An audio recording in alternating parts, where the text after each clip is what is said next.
Mestre Venezia è veramente un dramma. Abitare qui è un dramma. Degrado, furti, borseggi, rapine in casa, il veneziano sembra diventata terra di nessuno. Si moltiplicano gli sforzi delle forze dell'ordine che ogni giorno arrestano, denunciano e sgominano bande, ma non basta rassicurare la gente che si riunisce in comitati come SOS Mestre, che con la sua portavoce Nadia Biasutti replica così. C'è questa parvenza di controllo, però ancora sono insufficienti. Terraferma è provincia, ma anche centro storico veneziano, il capoluogo lagunare è peggiore tra le città venete in termini di sicurezza. Una maglia nera quella al veneziano che gli arriva da una classifica stilata dal quotidiano Il Sole 24 Ore. Venezia è la peggiore tra le città venete in tema di sicurezza, ma non sta meglio nemmeno all'interno della classifica nazionale, dove è al 14° posto. Purtroppo sono primati che ci rattristano ma non ci sorprendono. È nota la raccolta di firme che consegniamo al sindaco Orsoni a suo tempo, circa 8.000.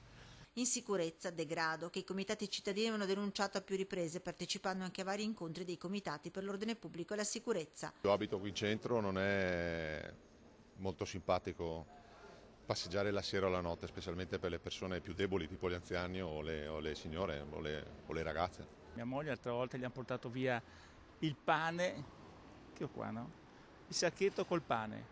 Cristo, vabbè, c'è fame, ma però è delinquenza nata. Rimane alta l'attenzione delle forze dell'ordine che anche nelle ore scorse ha intensificato il controllo del territorio, in particolare fra Quarto d'Altino, Marcon, Mestre, con buoni risultati. Durante questi servizi di controllo abbiamo fermato 2 autovetture che ci hanno portato al sequestro di oltre 2 kg di eroina e l'arresto di 4 persone. Nei guai 2 tunisini e 2 insospettabili italiani, tutti giovanissimi tra i 22 e i 26 anni. A far paura però alla gente è la microcriminalità, quella dei reati predatori, e per questa la futura amministrazione, il comitato Mestre Off Limits, chiede un impegno. La futura amministrazione dovrà mettere al punto prima dell'ordine del giorno proprio il contrasto e la lotta al degrado.